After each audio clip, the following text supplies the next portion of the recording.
Tumeenda sasa, nadhani kwa sababu ya muda nisianze nyuma, kwa sababu muda unatuacha. Wewe kama na simu kubwa utambatanisha na somo tunaojifunza leo.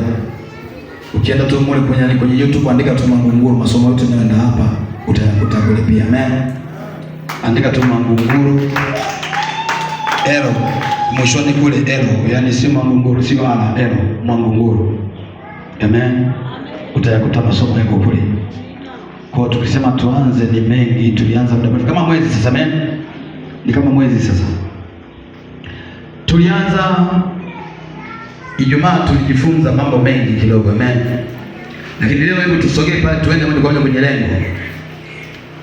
Jumapili kama mnakumbuka vizuri, nikasema hivi, nilianza kwa kukumbusha ule msingi tulipokuwa tunaanza mwanzoni. Amen. Nikasema sisi wakati tunaokoka tulikuwa tunaambiwa sasa umetangaza vita. Umetangaza vita. Amen.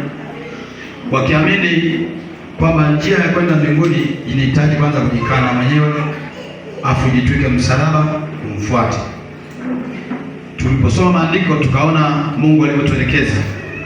Anasema tangu wakati wa Yohana ilipohubiriwa Injili, tangu wakati wa Yohana mpaka sasa ufalme wa Mungu unapatikana kwa nguvu, na wenye nguvu ndio wanaoteka. Lakini tukaangalia maandiko pia, Yesu anasema hivi, wakati wa mitume na manabii wakapita. Alipokuja Yohana, Biblia inasema akahubiri Injili ya kweli, na wote walioisikia ile Injili walipoamini walijiingiza kwa nguvu. Ingia kwa nguvu haikuwa rahisi. Amen. Kwa tukagundua kwamba kumbe hii safari kwanza panahitaji jitihada zako binafsi, ndipo Mungu asimame na wewe. Amen. Kwa tukasema lengo la kukwenda na masomo haya, kwa tumeona mazingira, yani kanisa limepoteza dira, yani ule msingi wa Mungu umeondoka. Kwa sababu sasa hivi ni injili ya kisasa, ameacha ule msingi wa neno. Ndio maana tunakumbana nini na kuwapa kila siku kwenye ushauri na maombezi. Kwa wakati fulani nafundisha kitu ambacho mimi naupewa nacho, ninauelewa nacho kabisa. Amen na Mungu. Kwa maana gani? Biblia inasema hivi, usole. Maana utakuta mtu anasema nilienda vizuri na wokovu, nilienda vizuri, nikaja hili nikaanguka. Nikaja hili nikaamua kwenda sikufanya nini. Nikaja hili nikaenda kwa mganga. Tukagundua kumbe mara nyingi anguko linakuja. Yani tabu inapokuja inawakuta watu hawana misuli ya imani, kwa sababu hujengewa uwezo. Yani wanaianza safari kabla hajajua safari yao ilivyo. Amen. Ndio maana nikatoa mfano nisema hata wanaosafiri barabarani ni wale wanaojua, wanaofika ni wale wanaojua wanakokwenda. Wezi ukafika safari kabla hujajua unakokwenda, au utafika utashia njiani. Nikasema hivi, ndio maana unaweza ukaenda ukawa na safari pengine ya kwenda toe mfano Tunduma. Na shilingi 1000 nataka niende Tunduma, haiwezekani. Kwa sababu 1000 itakufikisha Paris. Unajua unakokwenda. Lakini ukijua unakokwenda utajua na gharama ya safari unayoiendea inagharimu kiasi gani. Nitolee mfano, mimi nakwenda Shinyanga. Tunajua bei ya Shinyanga, magari mengine mambo kwa kina Samia wanasema 15, lakini gari zuri ni 85. Unapiga hesabu ya kwenda na kurudi ni shilingi ngapi? Kwa sababu unajua gharama na umbali na mazingira na kukwenda, unajua Shinyanga inagharimu kiasi gani. Unaijua safari, unajua unakokwenda.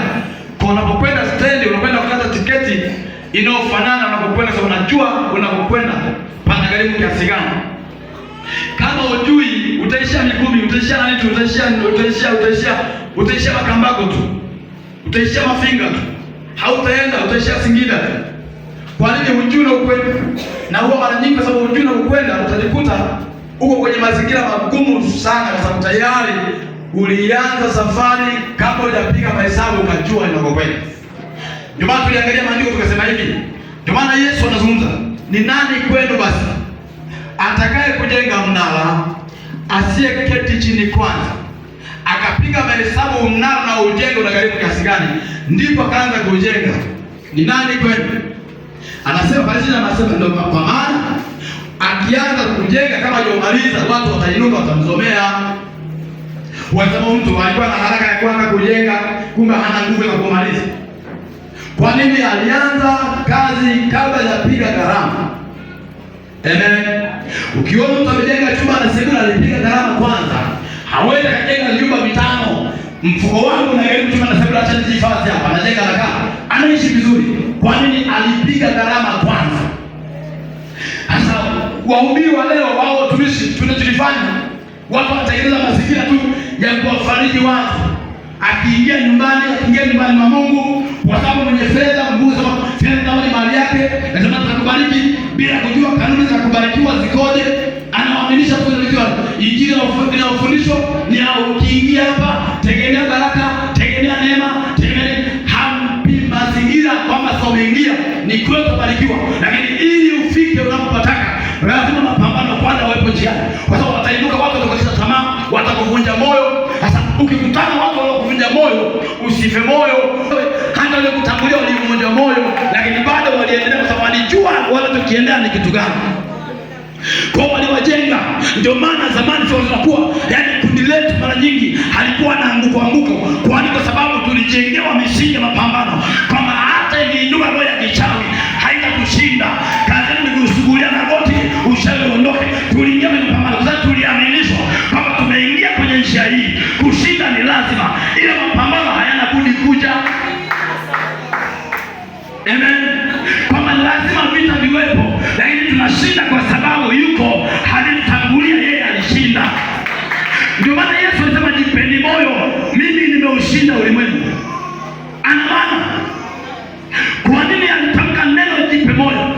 Alikuwa anawajenga hawa, maana kazi mlioingia, safari mlioingia, adui yenu mkuu ni Shetani. Yeye alishafika mbinguni, amekaa kwa ujeuri yake na ujinga wake, alitupa chini, alipakosa. Sasa kwa sababu alipakosa, anatengeneza wivu kwa ajili yako na ushinda kufika mbinguni. Anakutamanisha na vitu vinavyoharibika, kwa sababu ulevi unaharibika, ni wa muda, uzinzi ni wa muda, uongo ni wa muda, utapeli ni wa muda, dhambi unayoifanya mwanadamu, dhambi yoyote inayofanyika kwenye adui ni ya muda. Ya chochote kinachofanana na dhambi, kila aina ya dhambi ni ya muda. Lakini utakatifu ni wa milele, kwa sababu utaishi nao tangu duniani na hatimaye ufalme wa Mungu mbinguni. Amen. Kwa tulijengewa katika mazingira nini? Ya kumtafuta Mungu, ya kumtegemea Mungu, ya kukaa na Mungu vizuri. Yale mazingira yalitufanya tukomae. Ndio maana hata tulipopita katika kipindi kigumu cha njaa, tulijua ni daraja, ni njia tu, ni kipindi cha kifuku, kiangazi kitakuja, tutakula. Bwana alipoona imani akaashiria neema, hatukupungukiwa tena. Nimesema miongoni mwa watu waliofanya biashara kwa mafanikio, mimi mmoja wao. Amina. Niwafundisha kwa nini nyumba ya kwanza nilijenga, au nilikuwa bado kijana mdogo. Nyumba ya pili nikajenga, nilikuwa bado kwa nilianza nilikuwa na maisha kabla. Lakini ili tufanikiwe walituambia fanya hivi na hivi, tuzo takatifu kaa hapa. Ukimwamini Mungu Bwana atakutokea. Kama ilivyoandikwa katika kitabu kile cha Zaburi 119, anasema jinsi gani kijana asafishe njia yake. Anasema naam, kwa kutii akilifuata neno la Mungu. Yaani hakuna njia nyingine. Ili njia ya mtu isafishike ni kwa kumfuata Kristo, kumwabudu katika roho na kweli. Kumaanisha tukikaa na Mungu hapo, lazima njia isafishike, hata kama kuna mikosi inaondoka, kwa sababu umemdhuru. Amen. Lakini pia Ayubu anatusaidia. Anasema Ayubu anatuambia, anaandika, anasema kwenye kitabu chake cha Ayubu. Sitaji kwa sababu sitaji na nukutu, kwa sababu sio somo langu. Amen. Ayubu anasema hivi. Anasema mjue sana Mungu ili uwe na amani, ndivyo mema yatakapokujiria. Kwa nini imeongezeka sana? Angesema mjue Mungu ndivyo mema. Ameongeza neno sana. Hao watu wamejengwa walikotoka, wanajua safari unaiendea, wanajua na gharama yake, ndio maana pameongezeka neno sana. Mjue sana Mungu ili uwe na amani. yatakavyokujilia. Anaendelea, uyapokee tafadhali mafundisho yatokayo kinywani mwake, ndipo utakapoifanikisha njia yako, utajengwa, utastawi. Amen. Kwa alijua hii njia sio rahisi, ndio maana wenzetu hata tufani ilipokuja walikaa na Mungu, walijua hakuna njia nyingine. Amen. Zaidi ya njia hii ya Kristo. Amen. Kwa maana kumwacha Mungu ni kuyakimbilia mauti. Sasa kwa nini kanisa likaingia katika hali ya mfadhaiko? Kwa nini mtu anamwacha Mungu? Ni mazingira ambayo pengine hatarajii. Yaani mazingira ambayo hata ukieleza ni kama alikuwa anacheka, kama hakuwahi okoka.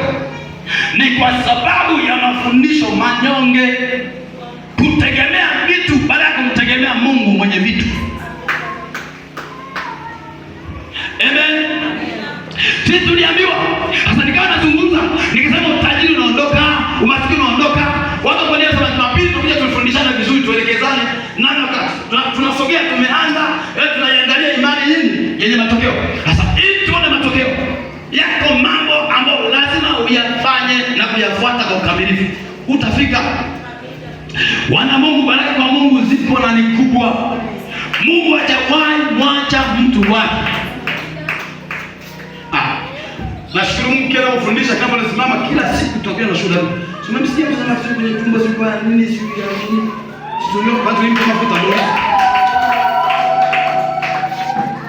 Sio huyo tunaona watu wanapambana figo, hasa mimi figo zilioza, sukari ilikula, figo zikaoza zamani, tumeomba na sukari ziondoka, figo zimerejea. Kwa nini tunafanya nini? Tulipa mafuta. Bila kutaweka mkono, halipo jambo gumu tukiomba kwa Mungu hapa. Hata wakisema umeathirika, tunaweka mikono ondoka.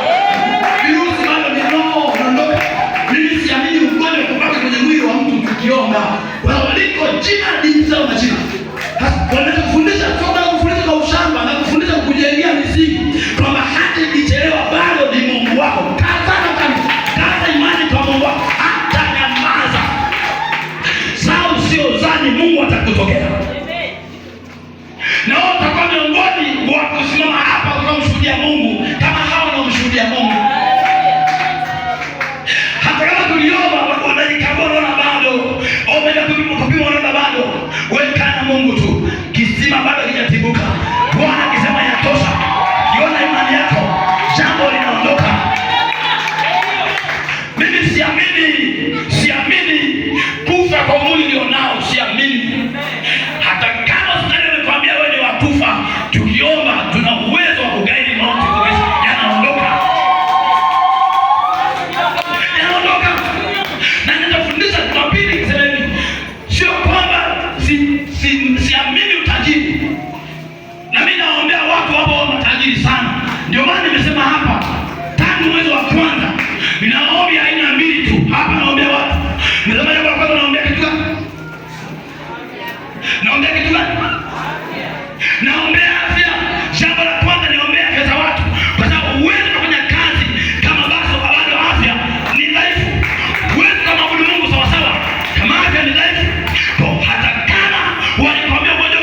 waliaminishwa. Yaani ukichelewa kubarikiwa ni laana, usipopata hela kwa wakati ni laana, usipopata wachumba kwa wakati ni laana, ukichelewa kuolewa ni laana, ukichelewa kwa, yaani waliaminishwa hivyo. Yaani kila kinafanyika, yaani ukiingia leo upate leo. Si hivyo. Hata shuleni wanafunzi, hata walimu shuleni hawaanzi na kuandika moja. Wanaanza kwanza andika sifuri kama yai. Hana kuanzia mbali. Mungu si ndo zaidi? Anataka ukomae kwanza. Uwe na misuli kwanza. Ndio achilie baraka kwako. Akiachilia baraka kabla hujakomaa, zitakufanya watukane wengine. Mungu ni Mungu wa mahesabu. Anataka kwanza aone moyo wako unampenda. Ndio maana nikasema tuwe navyo bado tu wa Mungu, tusiwe navyo bado tu wa Mungu. Usijikimbilie kwenye laana. Hauko chini ya laana wewe. Damu ya Yesu ilishakuokoa. Wakati wako kuinua bado. Endelea kukomaa kwa Mungu, moja kwa Mungu. Sasa usiozani Bwana atakutokea. Sina maana ya kuombea kufundisha haya kama ina maana kwa pengine hela zipo. Hela zipo kwa Mungu. Na Mungu ni kweli kabisa anatamani. Anasema hata kubali wewe ulale na njaa. Anasema hata watu wake waona uharibifu. Ni Mungu ameahidi. Maana haki yako kwa Mungu ipo. Lakini ingojee inapochelewa. Endelea kuingojea. Mungu ni mwaminifu. Aliahidi kukubariki. Baraka zitakufikia tu hata zikichelewa. Wewe endelea kungoja kwa Mungu tu. Zitakufikiria tu. Ahadi za Mungu ni kweli. Hajawahi sema uongo. Wana Mungu, haleluya. Sasa hebu tuangalie pale mbele. Tulikuwa tunafikia kwenye kipindi kwenye masomo yale ya kwamba tuangalie kujiingiza kwa nguvu. Lakini kwa nini Jumapili tunakuja na lengo? Tunakuja na maandiko. Tuone tunafanyaje, wenzetu walifanya nini? Na Yesu aitoa tahadhari gani? Tuangalie kwenye kitabu cha Zaburi. Zaburi 49 mstari wa 16 mpaka 20. Mwingine afungue Timotheo wa kwanza 6 mstari wa 17 na 19. Zaburi 49 16 mpaka 20. Ndio. Usiogope mtu atakapopata utajiri. Anasema usiogope mtu atakapopata utajiri. Usiogope mtu atakapopata utajiri. Zaburi 149. Zaburi 49 mstari wa 16 mpaka 20. Anasema usiogope mtu atakapopata utajiri. Endelea kusema. Na fahari ya nyumba yake yote itakapoongezeka. Maana atakapokufa hatakuwa chochote. Hebu rudia. Usiogope mtu atakapopata utajiri. Na fahari ya nyumba yake itakapoongezeka. Ndio. Maana atakapokufa hatachukua chochote. Utukufu wake hautashuka ukifuata. Ndio. Ajapojibariki nafsi yake alipokuwa hai. Watu watakisifu kutendea neema. Ndio. Atakwenda kwenye kizazi cha baba zake, hawataona nuru hata milele. Ndio. Amen. Rudia. Atakwenda kwenye kizazi cha baba zake, hawataona nuru hata milele. Ndio. Mwanadamu mwenye heshima, wapo hana akili, amefanana na wanyama. Simama maandiko. Anasema usihangaike mtu atakapopata utajiri. Maana na mali yake, nyumba yake ikistawi, akajenga ghorofa sana nini. Anasema staajabu. Maana atapojibarikia na utukufu wote hataondoka na chochote. Ana maana gani?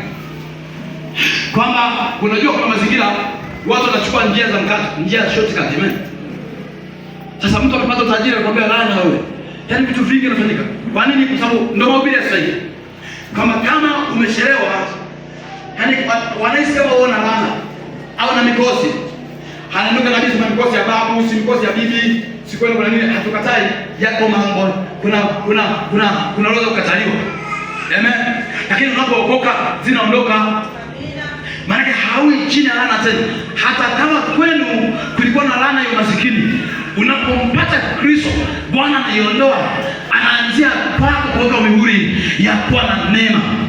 Amen. Kanisa Mungu Kama naweza maandiko tuambie hivi, usiogope mtu. Hebu rudia soma hiyo Biblia.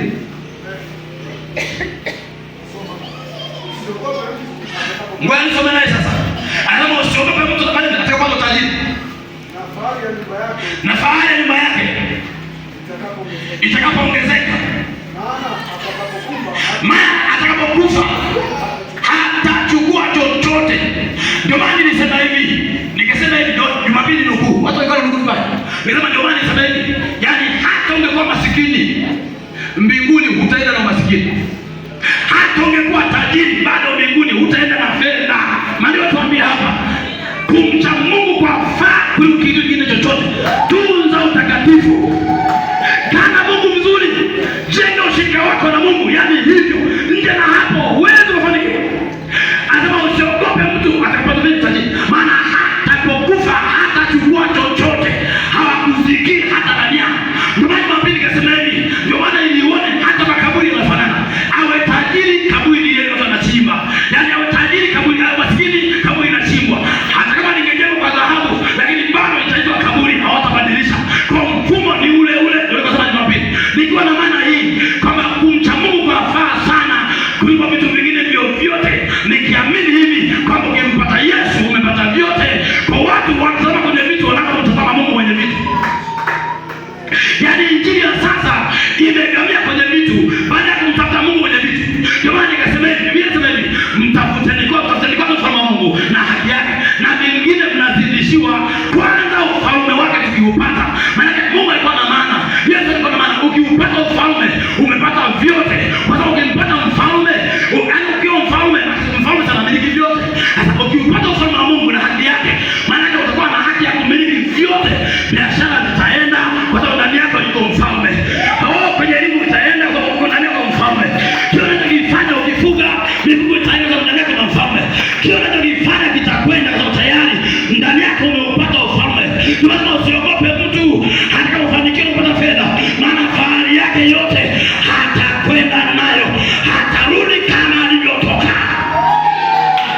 Wanaangalia na kuja watu, acha kutegemea hela za mikato. Biashara yako unaifanya kidogo kidogo hiyo, koma nayo. Bwana kutokee na inawezekana. Mikumbe ya jambo haina maana. Wengi wameenda wameingia kwenye mazingira magumu kwa sababu ya mazingira. Yaani marumbano yaani hoja za fedha. Kama unamwabudu Mungu wewe, kwa njia ziongeze. Tunajiongeza kwa kumcha Mungu, sio kwa kutafuta miungu. Wana Mungu haleluya. Sasa hebu niambie, injili ya sasa hakuna chochote. Ukiona mazingira magumu kwa baba hali ni ngumu, yaani haangalii ndani yako. Kwamba hebu niambie mahusiano na Mungu yakoje? Hakuulizi hivyo. Anakwambia wewe una laana. Hawali watu na watu wengine kwa sababu hawataki Mungu. Hawaulizi nani amekujeje? Hawaulizi una laana gani? Anakwambia chukua mafuta hapa kapake. Yaani mafuta yaondoe laana usiombe. Yaani atafuti uhusiano wako na Mungu. Anakupa vitu tu. Anakwambia kuna vitu. Ndio maana tunapaka mafuta bali ndio kwa mkame. Tena kifanya hakieni. Na kwanza tunachukua mambo kwanza tabia kwa sababu ukame zaidi. Kwa nini anamkataa mfalme wa amani mwenye vyote? Anaamini kwenye vitu. Lazima kama alivyokuja hatarudi na chochote. Amen. Kwa kumcha Mungu twende Timotheo. Timotheo wa kwanza 6:17. Neno la Bwana linasema, walio matajiri wa ulimwengu wa sasa uagize wasijivune. Angalia. Walio matajiri wa sasa wa ulimwengu huagize wasijivune. Kwa nini? Wala wasiutumainie utajiri usio yakini. Wala wasiutumainie utajiri usio yakini.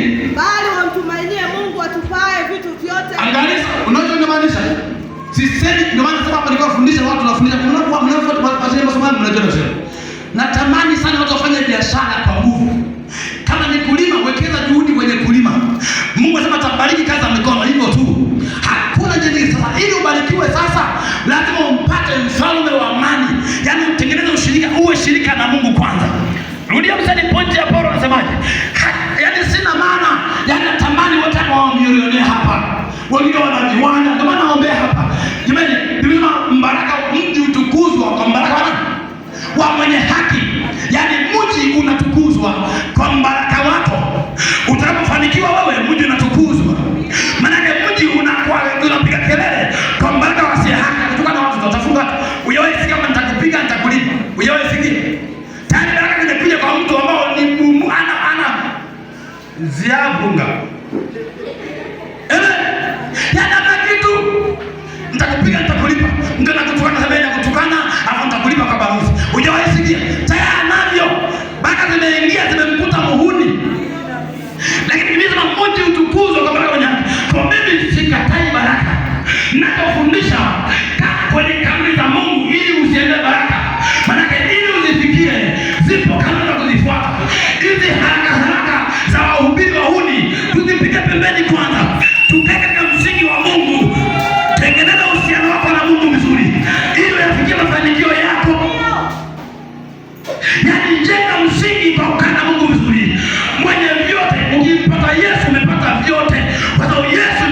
wakati wa Bwana ukifika utakuwa kama wale na wewe. Bali wamtumaini Mungu atupaye vitu vyote kwa wingi. Asema waone matajiri wasisi. Bali wamtumaini Mungu atupaye vitu vyote tena kwa wingi. Tunaona nimekwambia. Maana Mungu tukimtumaini anatupa vitu vyote tena kwa wingi. Kabisa. Nilisema hapa nilianza ni maisha. Ikiwa bado kijana mpaka nimefika hapa. Mungu alinionyesha lakini huko nilikotoka ni ushuhuda mkubwa Mungu alifanya. Nimefanya biashara nyingi, nimelima, nimefanya biashara. Kila nilichokigusa kilienda. Lakini hao wale ndio walimu wangu waliniambia, mwanangu, jambo la kwanza tunza utakatifu. Jenga ushirika na Mungu, kaa kwenye msingi wa neno. Ukitembea kwenye kanuni za Mungu utajengwa, hutakuja kupungukiwa. Na ni kweli. Nikasema mimi sitaki kumwabudu Mungu kwa rafiki. Natamani nifuate mafundisho ya walimu wangu. Au ni Mungu anafanya. Na kweli nilifuata. Mungu hakuangusha alikuwa ananifundisha. Walikaa na mimi alikuwa ananifundisha. Bwana akaweka mihuri kwenye hiyo kufundisha. Kile kigusa nilikuwa nauliza nifanyeje hapa? Toa zaka, toa uaminifu. Sio kama kuna mchango toa uaminifu. Jambo pamoja na yote, shiriki ibada, uwe mwombaji na mtu wa kushiriki ibada, pende ibada. Ni hivyo tu sawa, nikaanza kuwa mwaminifu. Ule uaminifu wangu Bwana hakuacha. Nilikuwa nafanya biashara sana. Wakati wa ibada nakuja kanisani, nafanya ibada. Nafanya labda niwe mbali niwe nje. Hata nikiwa nje Jumapili nilikuwa naenda kanisani huko ninakokwenda. Kwa sababu nimefanya biashara nyingi za mizunguko. Amen. Za mizunguko. Lakini pamoja na huko nilikuwa bado nilikuwa naamini Mungu acha leo nisiwe ibada nikimwabudu Mungu. Nilimheshimu Mungu kwa kila nilichokifanya. Na Bwana akasema hakika kwa sababu umefuata ukakubali. Acha nifanye jambo kwa ajili yako. Bwana hakuniangusha wala hakuangusha kwa walimu wangu wanifundisha. Walikaa kwenye msingi wa neno, walijenga kumtegemea Mungu. Leo hii watu wanaona usipokuwa na Mungu, usipokuwa na vitu, hauna Mungu. Ukiolewa ukichelewa kuolewa, hauna Mungu. No, una Mungu. Kuna watu walipata uzeeni watoto, hawakuwa na Mungu wao. Ibrahimu alikuwa ni baba wa imani. Pamoja na ubaba wa imani tunaosema, lakini anakuja kupata mtoto uzeeni. Sio kama alikuwa na upako. Alikuwa na upako jabari alikuwa bado. Majeriko bado. Wakati ulipofika Sara kwa miaka 99 akambeba Isaka wake. Majira ilipofika Bwana akuzuia. Hakuangalia uzee wa Sara. Alichoangalia ni ahadi zake zinasemaje kwa Ibrahimu. Zitimizwa. Hayaendelea kumngojea Mungu tu. Hakuona lako mawili na ana utasa. Majira ilipofika Bwana alimfanya. Akasema hata nikifa tasa sawa sawa. Lakini kae na Mungu aliyeniita. Na Bwana sema kwa sababu ya mazingira haya hautakufa tasa. Utakufa na ungai bado umenyonyesha. Akambeba Isaka wake. Wakati wa Bwana ukifika, hayo ndio yanakusumbua. Yatakuwa mepesi kwa Bwana. Ngojea wakati wa Bwana ufike. Bwana Mungu nimemsema Mungu anayeamua hajawahi nyamaza watu wake. Hajawahi kumwacha mwenye haki yake wake. Hata kuacha kama ndio una haki kwa Mungu. Baraka kwa Mungu zipo hata kuja kukuacha. Wala hutafia kwenye mateso haya. Hata kama umekuja kwa babu yako alifanya nini? Alifanya babu yako. Yuko Mungu mwenye uwezo wa kutangua. Ukiomba wewe inawezekana. Haupo chini ya laana tena. Nimeshuhudia watu walikuwa kwa mitaani. Bwana amewabadilisha leo kwa amani mitaani. Wamekuwa baraka kwenye hospitali yao. Walikuwa hawaaminiki, lakini Bwana amewaaminisha. Ni watu ambao wanasifa kwenye mitaa yao. Bwana kanuni ya kumbadilisha mtu. Ukikaa kwenye kanuni za Mungu, Bwana simama na wewe. Lengo la kusemeka usitarajie utajiri, usiangalie utajiri, wao usitishwe nao. Hana maana kama usiwe tajiri, lakini zile hela za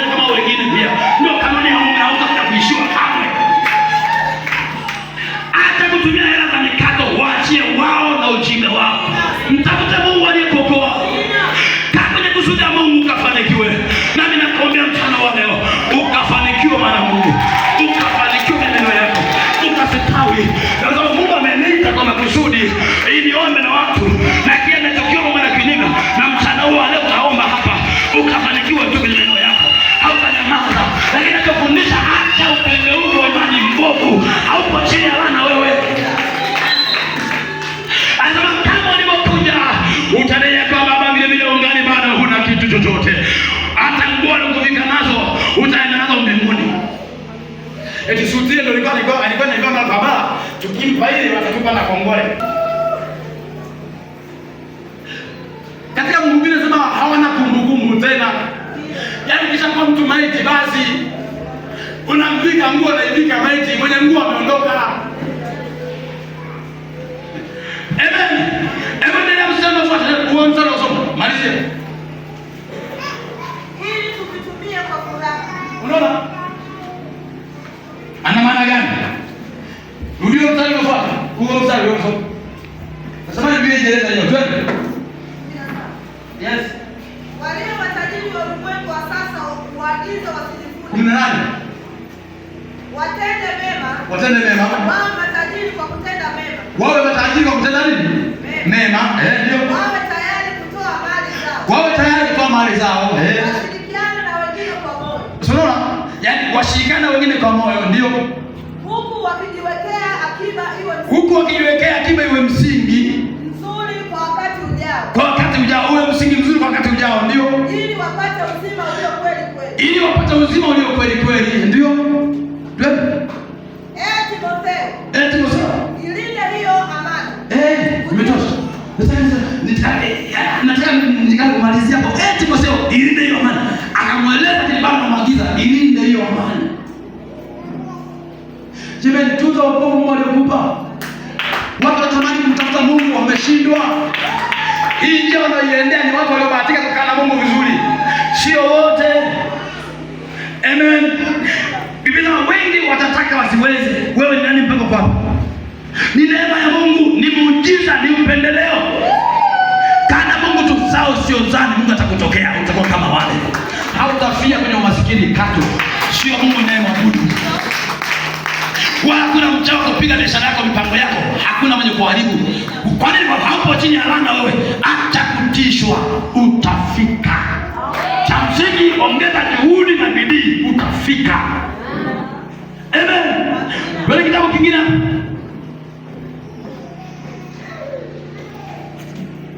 Amen.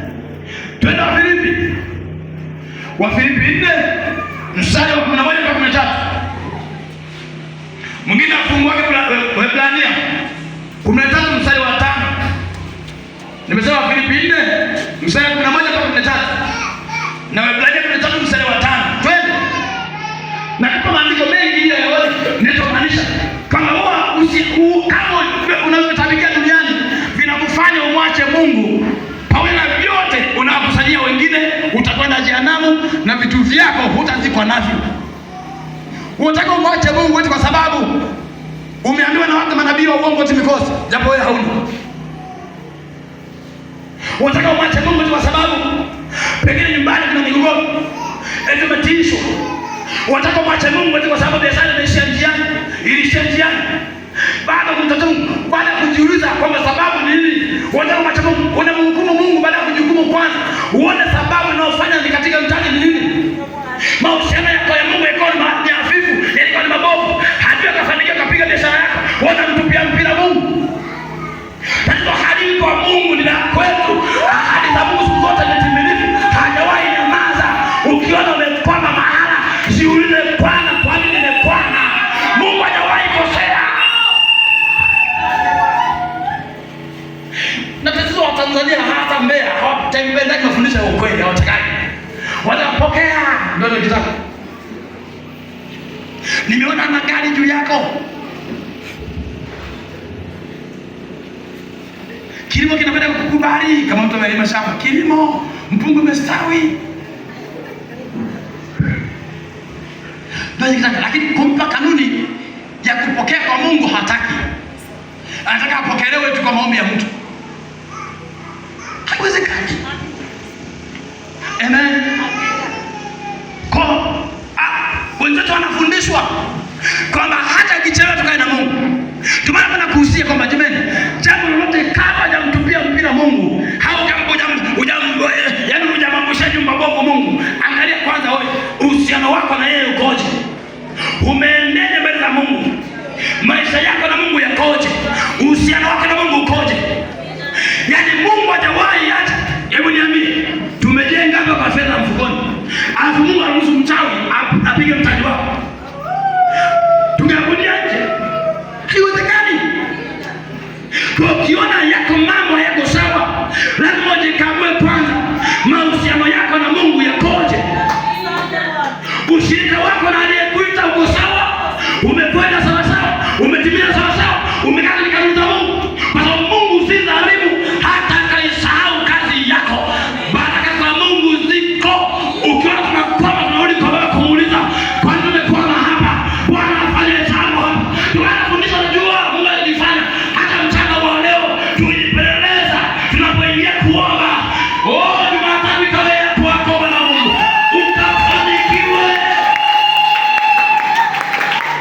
Mungu yuko hapa tayari kumbariki mtu wake. Mimi kama nilivyokuwa tena ninakwambia, hata kama nikwambia wakufa kesho, maadamu uko hapa haufi. Amina. Nina maana hii, maadamu umekaa na Mungu vizuri haufi. Mungu ana kanuni ya kurejesha miaka ya mtu. Hata kama alikuwa umeoza, Bwana afanya jambo jingine utakotembea. Ndio kanuni ya Mungu. Mungu hajawahi nyamaza kwa ajili yako. Asinyamaze juu yako. Hitaji lako Mungu limefika na alipo. Bwana akufanikisha kutokea sawa sawa na haja ya moyo wako. Na Mungu anaomba Mungu mchana wa leo hayatimize yote yaliyo ndani ya moyo wako. Akakupe kama ni elimu kwa viwango vya juu, kama ni fedha kwa mtaji wako huo huo, ukawe milionea na inawezekana. Cha msingi weka juhudi, weka bidii, huku Mungu kwanza, huku usimsahau Mungu. Weka juhudi na kwa Mungu weka juhudi kumtafuta Mungu na juhudi kufanya biashara halali. Bwana atakutokea tu. Jipe moyo mkuu, Bwana yu upande wako. Tuende kwa Bwana. Ndio.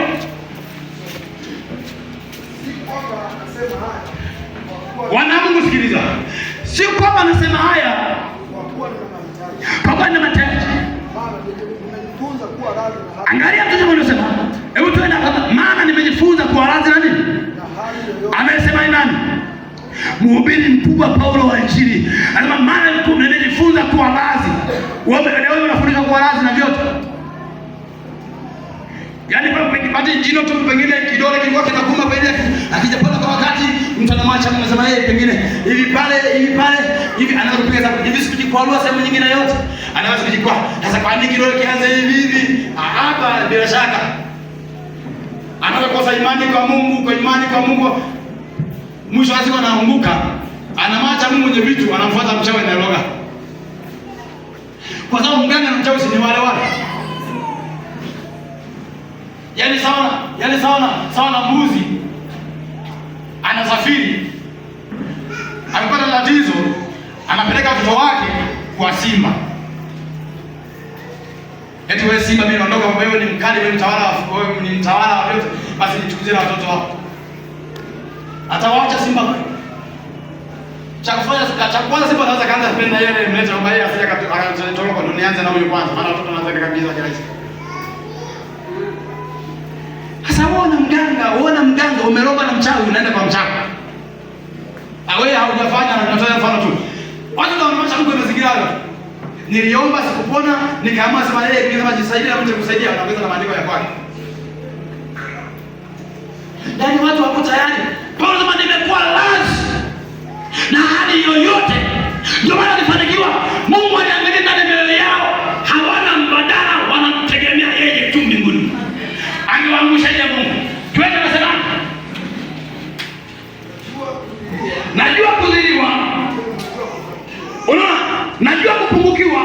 Najua na kufanikiwa. Twende. Katika hali yoyote. Na katika mambo yoyote. Nimefundishwa kushiba. Angalia wenzetu anafanyaje? Nimefundishwa kushiba. Hebu mpe maiki. Natamani video iseme. Nataka uone wenzetu walifanyaje? Walifundishwa hali zote.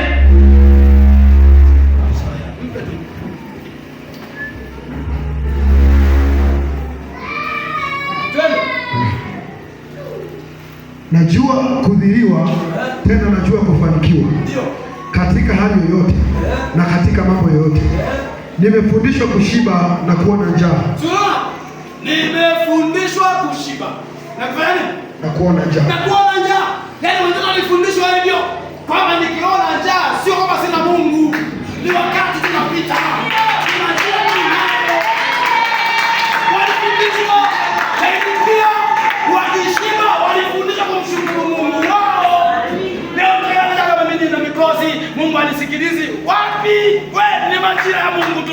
Ngoja wanafanya tu yako. Amen.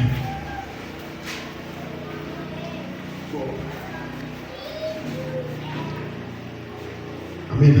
Nimefundishwa kushiba na kuwa na njaa, kuwa na vingi na kupungukiwa. Yaani umefundishwa kushiba na kuona njaa. Kuwa na vingi na kupungukiwa. Anasema ni nani? Mhubiri mkubwa. Kamanda wa Injili anafundishwa. Leo hii mtu mmoja anakuja anakuambia si unalana si yako ndio maana ufanikiwi. No! Kana Mungu vizuri. Imetosha. Wengi malizia msatani. Amen. Naweza mambo yote katika yeye anitiaye nguvu. Amen. Tumetosha. Sio kama nikwambia. Anahubiri nani? Ni Paulo. Anaeleza watu wake. Nimejifunza kuwa na vingi na vichache. Nimefundishwa katika hali zote. Najua kuna kifuku na kuna kiangazi.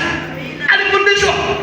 Watu wa Mungu walikaa hapo, walimtumaini Mungu katika hali zote. Leo hii mambo mtaka muendaje anasema si kanisani sikwenda kwa nini? Jana nilikula sikushiba.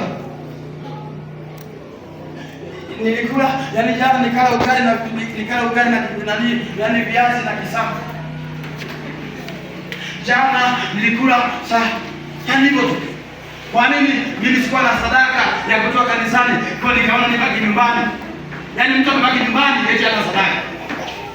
Sasa amefundishwa. Kama kanisani kama ni desi kule. Kuja kanisani mpaka wana sadaka pale.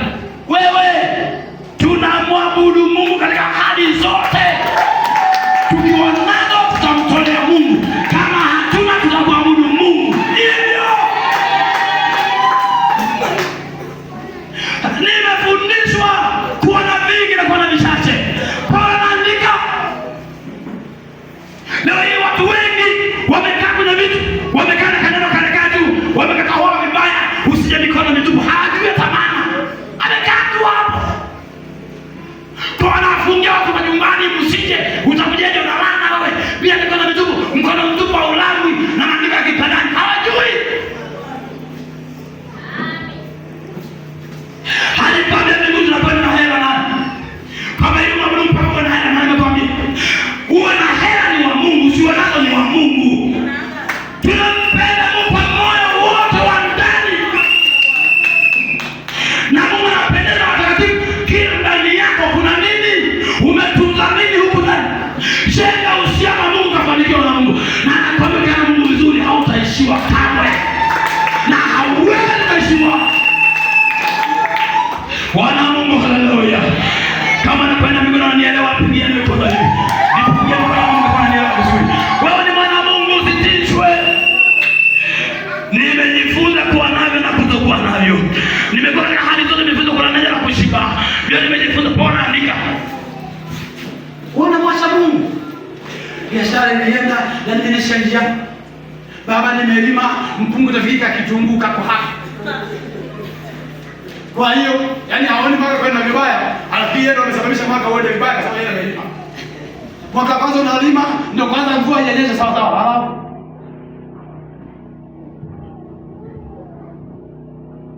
na bahati mbaya anaingia kumlaumu Mungu. Amepanga mipango ya kwake peke yake. Wala kuingia kwa baba, mtoto wako niko hapa. Natamani baba nipe neema. Mwaka huu nataka, najua ni moyo wangu unanisukuma kabisa. Kama nikienda shambani baba, maisha haya ya umaskini yakatupa. Naomba unibariki shambani kama ni wewe unaniruhusu. Bwana kuruhusu kwenda shambani. Ukakurupuka peke yako tu unachukua mtaji wako na nini? Hata mchungaji hukumwambia, hata usiku hujawaaga. Tunakumpendwa niko shambani. Mambo yamekwama, unamtupia mpira Mungu. Maombi hujaomba chochote. Hujamwambia Mungu. Umekwama, unamwambia Mungu, Mungu na Mungu. Unamwambia katili, Mungu gaidi. Wakaja mwambia Mungu kabisa. Nilisema siku moja tunafanya siku, kuna siku moja kuna kijana alikuwa msalabu mtoto, nitamani na mimi nimwekee na dhamana. Lakini polisi aliniminyia macho, akasema hiki ninachokifanya najua mtoto mimi namfahamu alikotoka na mazingira. Maendeleo yake yale sio jambazi, sio mwizi. Na kwenda naonewa. Lakini mazingira ndio naye. Alikwangua ameweka hapa nywele, ilikuwa hapa amefika chukua nywele hapa. Amepiga huko vibaya kama kimesema hapa tume. Ila ni mstaarabu mtoto. Anasalimia shikamo. Kwa kiume na miaka 27 kipindi. Lakini wakanambia nywele kabisa usimwangalie tu akiupa kisoko hivi. Sema tu anabaga nguo vizuri. Kama umeongeza nguo la fulafu, utaenda kipiga kichaka kabisa. tunaondoka kumwangalia kwenda pale, akasingiziwa. Akasema bwana, mazingira yako ndio yanaonyesha mtu mwenye akili timamu uweze kawa kama hivyo wewe hivyo. Hebu jiangalie kwenye kioo tuone. Wakamwambia dirishani kajiangalia. Akasema wewe toka hapo ukamtupia. Mazingira ya hivyo yakamfanya yaani maneno yake yasiaminike. Kwani ni kweli anaonekana yana haki. Lakini mazingira yakamnyima haki. Yamkini kweli ukame ulitokea. Lakini mazingira yako na Mungu hayamshawishi Mungu ajibu maombi yako kwa sababu ya mazingira ambayo yapo. Msingi wako na Mungu ni tofauti. Tumekaa kwenye vitu hatumtumaini Mungu aliyetuita. Mwana Mungu, jifunze kumtegemea Mungu ili ukafanikiwe. Jifunze ukaa na Mungu ukafanikiwe. Hata akichelewa wewe ngojea Mungu tu. Saa yako bado ikifika, hakuna mchawi wa kuzuia wala mganga. Hakuna laana na mababu za kuzuia. Wakati wa Bwana ukifika, nani anazuia kusudi la Mungu? Bwana weka mihuri juu yako, nani anazuia? Yaani mimi mtu aanze kunipangia mfano kama mimi. Mtu aanze kunipangia kama mimi nitamloga nitafanya nini? Nimuue kabla. Nani afanye? Kama Mungu ndiye mabula jarusi. Haiwezekani.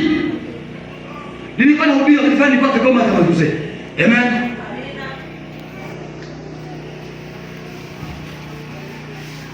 Mwanga kwa nyuma. Kuna hiyo kitu mwanga kwa nyuma. Nimekaa hapa. Nikaanza watu kwamba zangeenda maana dunia nzima. Labda nimkosea Mungu atafanikiwa. Nikaanza huyu Yesu aliyeniita. Silaha zao zitawamaliza wao. Niko na maana kama kufanikiwa kwao watezi ni pale ambapo nitajiepusha na huyu Mungu mwenye haki. Nitakuwa sina msaada. Lakini na kufanikiwa kwangu juu ya watezi ni pale ambapo nitakuwa vizuri na Mungu. Nitunze utakatifu, nifundishe kweli ya Mungu. Na kama tumekubali kufundisha kweli, bado tunakuwa kazi kwenye bado tunakuwa hivi. Hawatataki kweli. Lakini bila kujengea msingi, potelea mbali tuwe kama tulivyo, lakini nifundishe kweli na siji kuiacha hii kweli. Kwa sababu najua hata nikipotoka upotofu wangu ulimfanya Mungu abadilishe. Atabaki wa kuaminiwa tu. Hata nisipofundisha watu kweli, Mungu bado ni kweli. Anasema wazi, msipoamini atadumu wa kuaminiwa. Wewe unampotosha Mungu. Wewe unapitia kweli ya Mungu. Utabaki pale pale. Kana Mungu tu. Endelea kidogo kifuata. Na nani fika twende?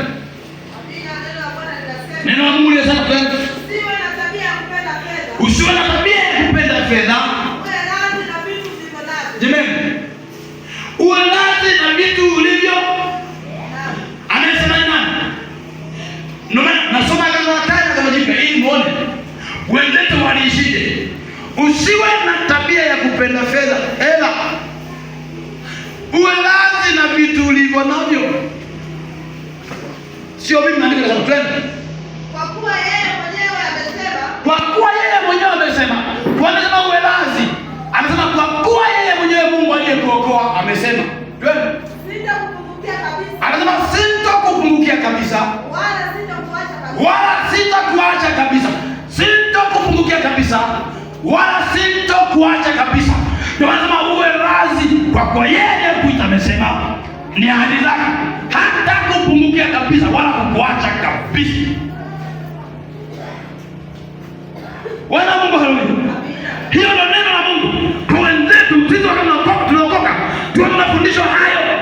Kwa hata ungetokea ukame, bado tulisubiri wakati wa Bwana kama ukifika sawa. Tulichekwa, tulinyamaza, tulivumilia. Walisema waliotaka wao, leo hiyo wamenyamaza wenyewe.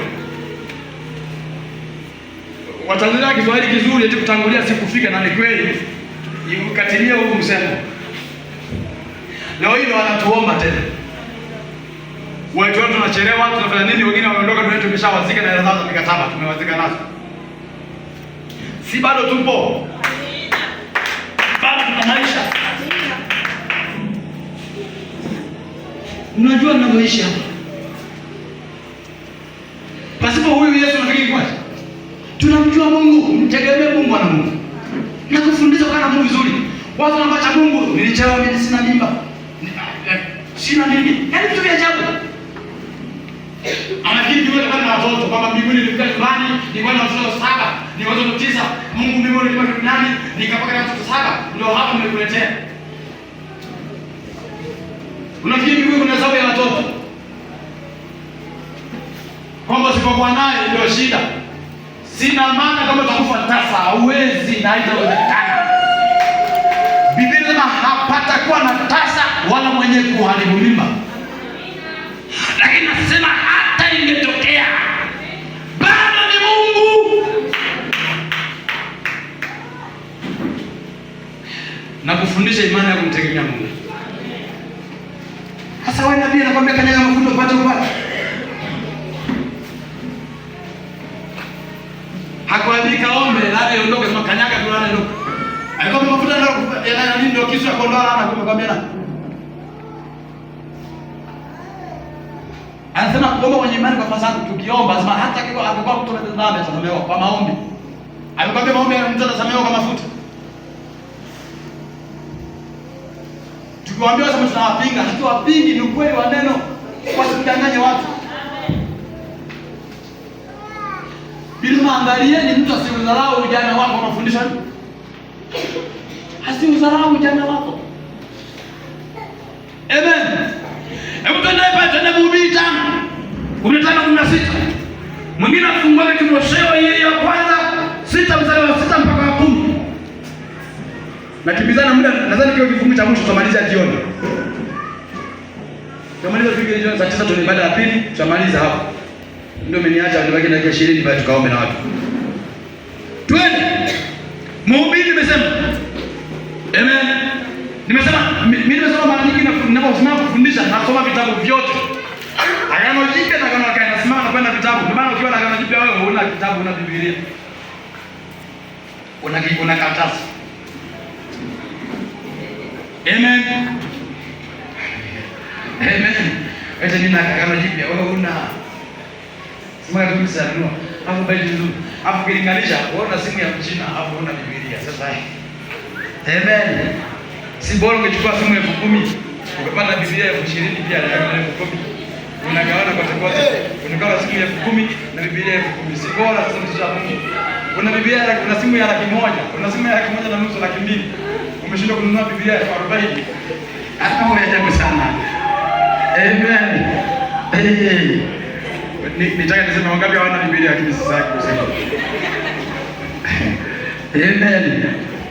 Mhubiri 5 mstari wa 15 na 16, lakini Timotheo wa kwanza 6:10 tukamaliza hapa. Twende. Alipotoka tumboni mwa mamaye atakwenda tena tupu. Alivyotoka tumboni mwa mama yake atarudi tena kaburini tupu. Kama alivyokuja. Asichume kitu chochote kwa ajili ya kazi yake. Asichume chochote kuingia nacho kaburini eti kwa sababu alivitabikia akiwa hai. Ukizikwa na mia, serikali inakuja na kufunga. Ni uhujumu uchumi, umefukia hela za watu, sio za marehemu. Zitabaki benki, ndio ujue kama si za kwake. Acha tumzike nazo, mzike afu uone. Serikali jue mtafukua kaburi na utakwenda gerezani. Kwa hiyo sio za kwako. Kama alivyotoka tumboni ana kitu, atarudi tupu. Naye hatachukua chochote cha ujira wako kaza alitabikia. Twende. Hata akichukua mkononi mwake. Hiyo ndio balaa mbaya sana. Hiyo ndio balaa mbaya ya kumwacha Mungu. Umetabikia vya duniani imetosha. Umetabikia vya duniani sasa, hiyo ndio balaa mbaya sana. Yaani ndio jambo baya, ni balaa mbaya. Watu wanaacha Mungu kwa ajili ya vitu. Mwana wa Mungu, hautafedheka ukiwa na Kristo. Maisha haya tumeazima ni ya muda. Hakuna mwenye umilele hapa duniani. Mali tunaziacha, afya tunaiacha, magonjwa tunaiacha, vyote vya duniani tunaviacha. Nimesema Jumapili kwamba hata ugonjwa ambao wanaogopa watu kuna siku tutauacha. Hata njaa tutaiacha. Hata yani wangesema nini?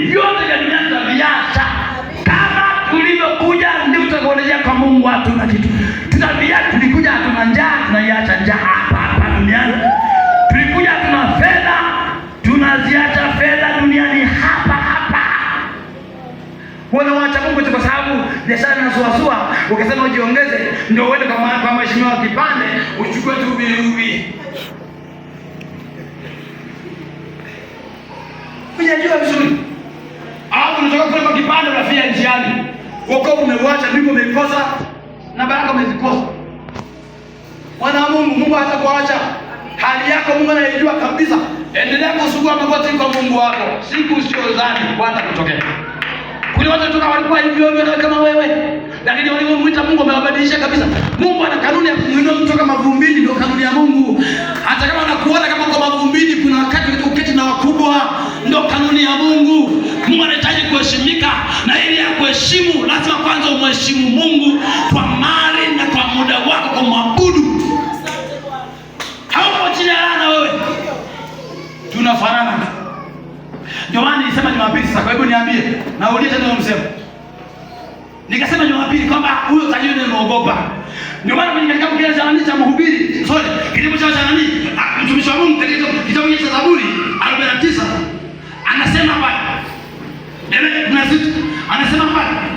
Anasema nini? Usiogope. Utajiri wa nini? Ana maana kwamba usiogope. Wale tufanye umwache Mungu kwa bei zake. Ilikuwa na hela. Ukiingia naye ndani alivyo na wewe vile vile. Anatumia kijiko cha kwako kile kile. Kwani yeye anatumia Mungu kwa. Hawezi kutumia kipawa na pakulia yale ya zote. Hawezi. Anatumia nusubari kupakulia Mungu. Haiwezekani kijiko kama cha kwako unatumia yeye. Hana tofauti. Ndio nisema Jumapili kwamba hata mashuka ni yale ya nyuzi na pamba. Hawezi kupiga kibali kwake utakuta na nyuzi hadi utakuta nini? Utakuta mashuka ya mbao.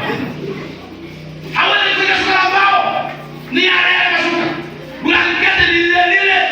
Hawezi kupiga blanketi la chuma hana. Ndio hivyo anaendelea. Chumbani kwake na anashuka kama la kwako na blanketi kama la kwako. Kitanda ni kile angekuwa na hata angekuwa na hela. Hawezi kalamu kuna wewe kama ndio wewe kwenye jeneza hawezi. Anataka kujitaka kama cha kwako. Hawezi. Unaogopa nini? Ndio usiogope utajiri wao. Wala fahari ya nyumba zao usiogope. Tuko sawa tu. Unamwacha Mungu sababu ya vitu vya watu. Itamnitishia kila siku. Ya nini sasa? Ni vya muda. Ule misangu tabia chooni kama yeye, alefi yote ni vile. Aliyekula dagaa na alikula pilau, wakati ukifika watu wanakwenda msalani wote mnafanana. Kwani tajiri anajisaidia kwenye nini kwa bakuli? Hawezi ni ale tunaonga unahangaika nini? Mtafuta Mungu rafiki yangu, yeye ni wa milele. Unaohangaikia mpaka unajifanya umemwacha Mungu unakuwa bila na ibada. Maneno ya Zungumza, maandiko nilisema haleluya. Utakuja kujikumbuka kwamba Baba alisema, wewe cheza wokovu huu. Hii kipindi cha neema hiki. Mungu mpe nafasi ya kusikilizana mimi na wewe. Wakati unafika mgumu hadi maandiko haya utakuja kuyaona tena. Wala wasanii wa tupu duniani hii. Kwa ya Mungu taondoka. Kuhubiri kwa fedha, wenye kusema kweli tuondoka. Tunaamua na kweli, tuwe masikini tukae na Mungu. Tuwe nao tukae na Mungu. Na nikuambia hapa hatutakuwa masikini. Kwa sababu hakuna mwana wa Mungu aliyeachwa. Mbona aliyeachwa? Nilimwambia mtu kwamba hata ungekuwa pale kipigeni kwa sina gari, nikasema mtumishi Mungu sikiliza. Tumefika hapa wote kama tuna hela. Hata kama umefika hapa sema mimi nilikuja na gari lako, lakini bado ulitoa hela mfukoni ukaingia sheri ndio ikakufikisha hapa. Na mimi nikatoa hela mfukoni nikaingia kwenye posta ndio nikafika hapa. Wote hakuna mjanja hapa. Kwani yeye aliweka maji. Alibeba kutoka kwenye gari kaweka kwenye nani? Ni yale wote asikusumbua mtu. Anakutisha nini? Kama Mungu tu. Leo hii na mimi na gari kwao, tunashika kwao. Ni yale tu. Tunaweza kuchelewa utafika. Simama na Mungu aliyekukomboa na Mungu. Mimi nakusiongea kwa uchungu na maana natamani roho yako ishikamanishwe na Kristo. Ukimpata Mungu aisee una raha, umepata vyote.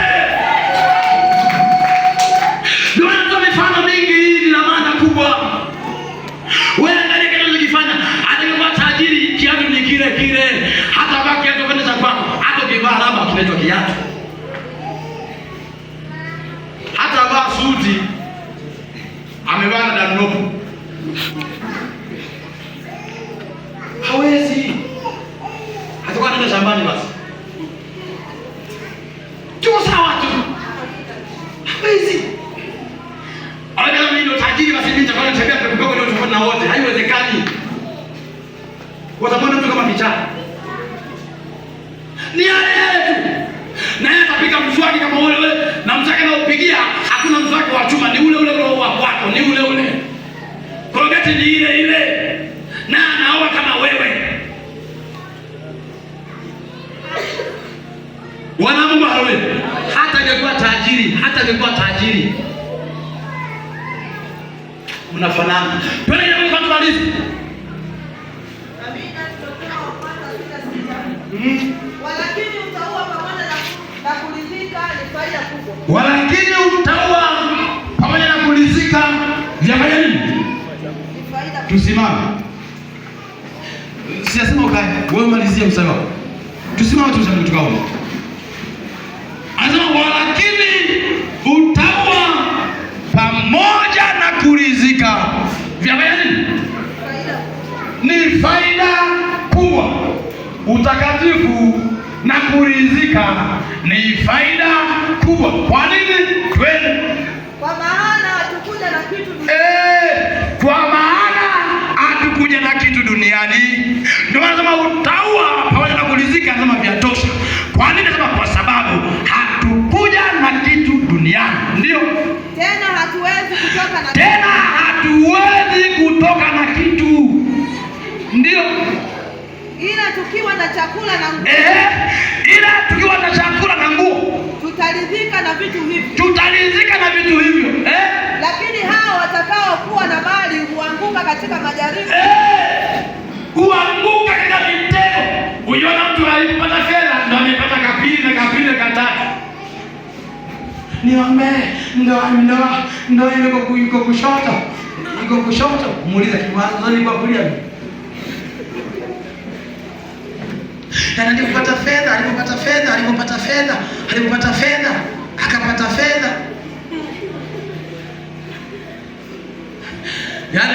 Yaani Bwana Mungu hakuna chochote kwa Mungu kwa ajili yako. Bwana akakufanikisha kwenye kazi unayoifanya. Natamani na mimi naomba Mungu mchana wa leo akutokee ukamiliki fedha. Kabisa. Ndio kanuni ya Mungu, ukamiliki fedha. Lakini ninachomaanisha ni hiki. Yaani hali yoyote ambayo unayo kwa sasa isikufanye umache Mungu ujisi mwanadamu. No! Kama tulivyokuja tutaondoka kadhalika bila hatuna kitu. Anasema utaua na kuridhika vyatosha. Ni faida kubwa. Kwa maana gani? Tukiwa na chakula kidogo na maguo kidogo, alama inatosha. Endelea nasemaje? Na tamaa nyingi zisizo na maana. Rudia mstari. Kwa maana hatukuja na kitu duniani. Tena hatuwezi kutoka na kitu. Ila tukiwa na chakula na nguo. Tutaridhika na vitu hivyo. Lakini hao watakuwa na fedha huanguka katika majaribu na tanzi. Amen. Bwana Mungu haleluya. Kanisa la Mungu haleluya. Ninamaanisha nini? Na kujengea uwezo ukaa na Mungu. Na kujengea uwezo kumtumaini Mungu. Anayekutabiria unalana, anajua siaombe tu laana iondoka kwenda kumiliki fedha. Kwa nini anasema unalana anakwambia toe vitu chukua mafuta? Nina maana kwamba hivi vinavyofanya umwache Mungu ni kwa sababu havitakusaidia. Aliyekwambia ili uwe mtakatifu lazima uwe na hela nani? Aliyekwambia ili uwe mtakatifu lazima uwe masikini nani? Tutaupata utaua kwa kuridhika na hali tutakayokuwa nayo. Hela zitukute tukiwa na Mungu. Ndio maana yangu. Baraka zije ukiwa na Mungu. Bila shaka zitakuharisha kaburini. Kwa sababu uko na misingi ya kimungu. zitakufanya ufanye chote. Nilisema hapa fedha inasikia. Usisingoe mbao kwa maandiko hapa. Mimi natamani nyingine ninachokisema kisemo. Fedha ina uwezo kusikia na inaongea. Kama hiyo basi unasema nitajiamuru baraka. Na kwa nini nasema atajiamuru hela zitakuja? Mali zinakuja. Zinaongea. Nenda kwa fulani zinakuja. Inawezekana. Zikukute na Mungu. Kazi unaifanya hiyo hiyo ni mwanzo tu. Acha kuona aibu ya watu. Wewe fanya kwa juhudi ile kazi unaifanya. Ni mwanzo tu wa kwenda mahala unapopa maono yako. Yaani hii kazi unaifanya inakupeleka kwenye maono yako. Kwa ifanye kwa nguvu zote. Ama tukiwa na chakula kidogo na mavazi, tutalizika na hivyo. Hana maana tena kulizika tukiwa na mavazi kidogo. No, Mungu anajua, Paulo anajua, anajaribu kuambia watu kwamba hata ikichelewa bado haimaanisha tuna Mungu. Mungu atusubisha tu ili aone kwanza imaanisha ndipo afanye. Hakufanyia jioni ya mchana wale. Neema Bwana ikawa juu yako. Bwana kutokea kutendeza sana leo. Nyosha mkono. Sema Bwana Yesu, nimesikia umesema nami nilijifunza sasa. Nisaidie Bwana. Ninaomba neema kwako. Yamkini nilikwenda kinyume na maagizo yako. Na ndio maana hii hali imenipata. Nilikuabudu kwa udhaifu sana. Kwa sababu nilidhani ili nikuabudu lazima niwe na fedha. Kumbe utaua na kurizika vya tosha. Nisaidie Mungu kukaa katika kusudi lako. Kama ilivyoandikwa, sitakupungukia wala kukuacha. Asante Mungu sababu hata mchana wa leo najua hutakwenda kunipungukia kwenye biashara, kwenye masomo, kwenye kazi. Nenda kaombe zako chochote cha Mungu. Kaombe kwa Mungu chochote unachotaka. Omba kwa Mungu. Chochote unachotaka kwa Mungu kaombe. Yesu asante kwa sababu ya toa. Ninaomba rehema kwao Mungu mwema. Naomba rehema kwako Mungu kwa ajili ya watoto wako. Ninaomba rehema juu yao. Ni kweli pengine walitamani kukuacha wengine. Walikusudia kwenda kinyume na mpango wako. Kwa sababu ya mazingira ambayo wamekumbana nayo. Walijihisi wanalana. Na wao wamekumbana wafundisho wanyonge. Waliwaambia wanalana. Kwa sababu wameshindwa kumiliki fedha. Waliwaambia wanalana. Kwa magonjwa yamekaa kwa muda mrefu. Waliambia wanalana. Kwa sababu wameshindwa kusoma. Wameshindwa kuendelea na masomo. Yesu uko hapa sasa. Umesema ya kale yamepita. Utayafanya yote kwa mapya. Umetufundisha mchana wa leo. Kana watu wa Bwana watokee sasa. Kawape kufanikiwa. Kila mmoja kwa kazi anaifanya. Wako wanaofanya biashara. Wako wanaofanya kazi ya kufuga. Wako mafundi hapa. Wako wanafunzi wanaosoma. Wako wanahitaji watoto. Wako wanahitaji ndoa. Wako wanahitaji fedha. Wako wanahitaji Mungu amani. Familia zao hazina amani. Mchana huu leo ninakuita mfalme wa amani. Mwenye vyote Bwana. Watokee watu hawa. Wakaone mpendo kwenye biashara zao, kwenye kazi zao, kwenye mipango yao, kwenye maono yao. Watendee watu hawa. Nahitaji neema juu yao. Wakumbuka mama hawa Bwana. Wakumbuka baba hawa Bwana. Wakumbuka vijana hawa Mungu. Wakumbuka watoto hawa wa kiume wa kike. Watokee kwa jina la Yesu. Wape neema, wakazistawi, wakafanikiwe kwenye meno yao. Yesu nataka wape neema. Naam Bwana. Naam Bwana. Ondoa ukame juu yao. Ondoa njaa juu yao. Ondoa magonjwa juu yao. Roho ya mikosi inaondoka juu yao. Nami kama mtumishi wako ninafukuza mikosi. Ninaondoa baraka mbaya. Ninaondoa mikosi. Ninaondoa mikosi. Roho ya kukataliwa ninaifukuza baraka katika jina la Bwana. Roho ya kukataliwa, roho ya kukimbiwa, roho shaka katika jina la Yesu.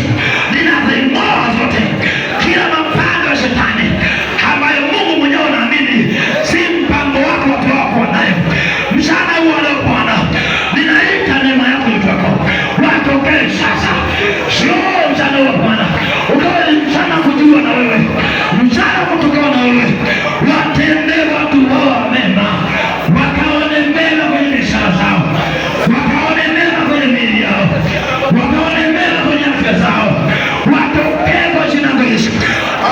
Asante Bwana wa mema, asante mfalme wa amani, kwa sababu utatenda watunza. Ninawawacha mkononi wako, nawaacha mkononi wako, wakafanikiwa kwenye mipango yao, na itakufanikiwa juu yao, na itakustawi juu yao, na itakufanikiwa, na itakustawi, na itakuongezeka. Rima sana nako yapa salamako rimama sayana nako roho saka katika jina la Yesu, na itakufanikiwa juu ya watu hawa, wakafanikiwa kwenye meno yao, watokee biashara zao, roho za maonezi kwenye biashara, roho za maonezi kwenye afya, roho za maonezi wanakoishi, rima sayana nako katika jina la Yesu, na kupiga roho za kiganga na uchawi, na gonga miguu ya kufanikiwa. Nyosha mkono wako nikombe. Yesu uko hapa, Bwana uko hapa, wako hukumu roho za kukataliwa, roho za kukimbiwa, Baba uko hapa, ninazimoa roho za kukataliwa kwa mamlaka uliyonipa. Umesema halitakuwepo neno gumu nikiamini. Yesu, na ushuhuda wako nimeomba na watu Mungu mema wamepokea figo zilizooza, wakapokea figo nzima. Nimeomba na watu wako Mungu mema, umeondoa sukari, umeondoa kansa. Watu wako hapo Mungu, kama yuko aliyebaki rima sana mako ya baba baba sana maka, katika jina la Yesu ninaachilia uzima juu yao. Bwana kufanya kuwa mzima, figo zirejee, ini lirejee. Oh Yesu anema, sukari linakamuli kuondoka joto. Pasa zia wewe, ini lako likae sawa. Rima sayana, uwe mzima, uwe mzima. Kansa ya uzazi ninakushukuru Bwana, pakasia Bwana kufanya kuwa mzima tangu sasa. Neema Bwana juu yako, neema Bwana juu yako, neema Bwana juu yako. Pokea wa mzima. Roho za mikosi, kukimbiwa, kukataliwa kwenye uchumi, kwenye fedha, ninaamuru Baba mikono yako kama ilivyoandikwa. Bwana ametuambia utabariki kazi ya mikono. Watu hawa ziko kazi wanazoshughulika nazo. Yesu, Jumatatu tunayoanza ikawa ni juma la neema, ninaashiria baraka mikono yao, wakafanikiwa. Ndio Bwana, wako wanafunzi wanaosoma Bwana, kaashiria neema juu yao. Roho za kukimbia shule nazipiga, roho za kutolewa wakiwa darasani, roho za kishauri na uharibifu, nipo kwenye madhabahu yako. Rimama sayana maka raba sana makoria roho saya, katika jina la Yesu ninatangaza neema. Kila mmoja kama sio na usoma, roho za kishauri na zinyamazisha kimya. Yesu, wengine tunao hapa, ni watoto wa kanisa hili, popote walipo, kila mmoja kwa sasa hawe ndani ya Mbeya na nje ya Mbeya, tunatuma neno walio na mkono wako Mungu. Umesema mkono wako si mfupi, sikio lako si zito, watunze uko waliko. Neema yako juu yao, wachalie kuongezeka, wawe na afya. Roho yako wakataa, ninaiamuru ardhi zisiwakatae tangu sasa, ikawakubali. Ulimwambia Yoshua, kupota manyazo za kanyaga ni pendo nimekupa. Watoka kugombana na kanisa na upeo wa wazazi wao, hawa kwenye mikono ya wazazi wao. Lakini kwa sababu Mungu umetuambia na utuachia maagizo kwamba popote ambapo nyayo za kanyaga ni petu, watoto wa kanisa ile popote walipo, ambapo nyayo za kanyaga ni pakwao, Yesu akamiliki. Roho za kukimbia masomo na kutokuelewa na nipiga, roho za uchawi mashuleni kwa damu yako ya Kalvari. Mtumishi wako ndiko kwenye madhabahu hii, shule zote ninaashiria neema ya kusoma, wakasome. Imeandikwa mshike sana elimu, usimwache nenda zako. Yesu ni neema.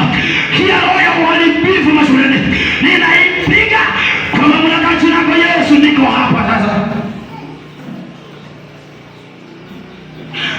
watu sehemu mbalimbali, mtumishi wako, kila mmoja wanaozungusha, wanaohusia mahali pamoja, watokee kwa jina lako Yesu, uwe juu yao. Umesema utaamuru wateja, utaamuru baraka, umesema utaita taifa tusilolijua na tusiotujua litatutumikia. Kaamuru wateja kwenye maeneo yao ya kazi, kila mmoja makazi anashughulika nayo, kaite wateja akauze. Bwana, kutokea ukauze, ukafanikiwe. Mipango yako iende, ukafanikiwe. Roho ya kichawi na udhaifu wote, iwe kansa, iwe sukari, iwe malaria, iwe degedege, iwe uchiari, ugonjwa wote unaojulikana usiojulikana, kwa mamlaka ya jina lako Yesu, tangu sasa, ewe roho na kufukuza mamlaka, ninakufukuza. Toka nje! Achia watu hawa. Wazoe unyayo, wachukue ndara, wakae mate, kuchote kujifanya kwako, ninakifuta. Wabebe majina yako yapeleke kwa mganga wa kienyeji. Yesu, uko hapa, unajua majina ya watu hawa. Tangu sasa yasitajwe na mchawi wala mganga wa kienyeji. Majina yao yawe salama kwa mamlaka.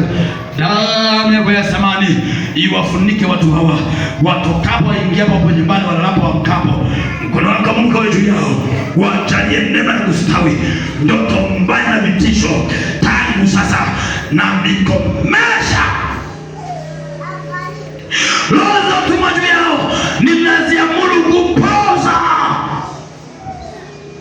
Roho zote na walioajiriwa kutesa maisha yao ninawaamuru kupoza mamlaka. Wanyamaze kimya. Kumbukumbu zao za uharibifu na shofari na zifuta kwa damu yako ya thamani. Jina lako Mungu ikawainue watoto wako. Asante Mungu, kama imeandikwa, jina lako ni ngome imara, wote walikukimbilia walibaki salama. Watu hawa Baba, umesema kila anayejua ni mazidi, asiye na fedha aje kununua. Wamekuja kwako Baba, wakaone neema, ukafanikiwe katika maeneo yako yote. Amen. Tumshangilie Mungu tena. Mungu abariki sana kwenye ibada ya pili. Wale nisema tunayo kwaya wabaki. Amen. Mungu abariki sana. Karibu.